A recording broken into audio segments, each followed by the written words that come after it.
The Tulsa Race Riot of 1921, also known as the Tulsa Race Massacre, was one of the most severe incidents of racial violence in U.S. history. It occurred in Tulsa, Oklahoma, beginning on May 31, 1921, and lasting for 2 days.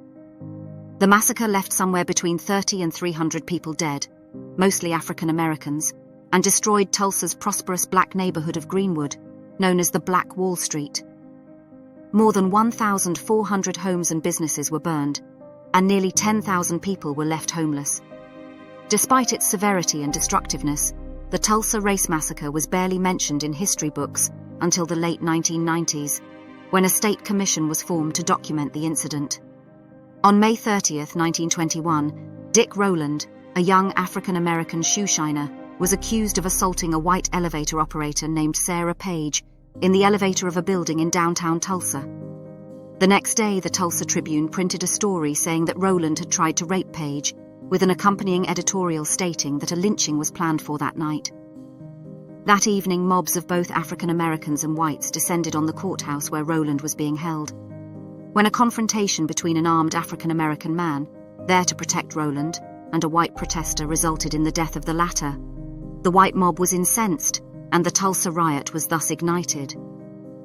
Over the next 2 days, mobs of white people looted and set fire to African American businesses and homes throughout the city. Many of the mob members were recently returned World War I veterans trained in the use of firearms and are said to have shot African Americans on sight. Some survivors even claimed that people in airplanes dropped incendiary bombs. When the massacre ended on June 1st, the official death toll was recorded at 10 whites and 26 African Americans, though many experts now believe at least 300 people were killed. Shortly after the massacre, there was a brief official inquiry, but documents related to the massacre disappeared soon afterward.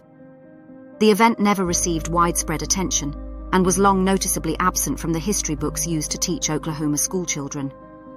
In 1997, a Tulsa Race Riot Commission was formed by the state of Oklahoma to investigate the massacre and formally document the incident. Members of the commission gathered accounts of survivors who were still alive, documents from individuals who witnessed the massacre but had since died, and other historical evidence.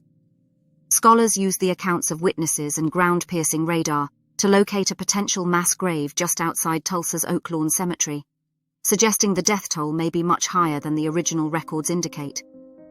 In its preliminary recommendations, the commission suggested that the state of Oklahoma pay $33 million in restitution, some of it to the 121 surviving victims who had been located.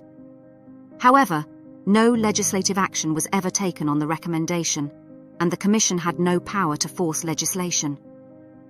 The commission's final report was published on February 28, 2001.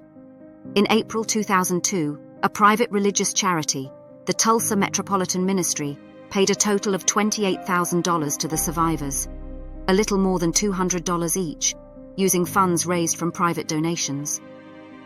In 2010, John Hope Franklin Reconciliation Park was opened in the Greenwood district to memorialize the massacre.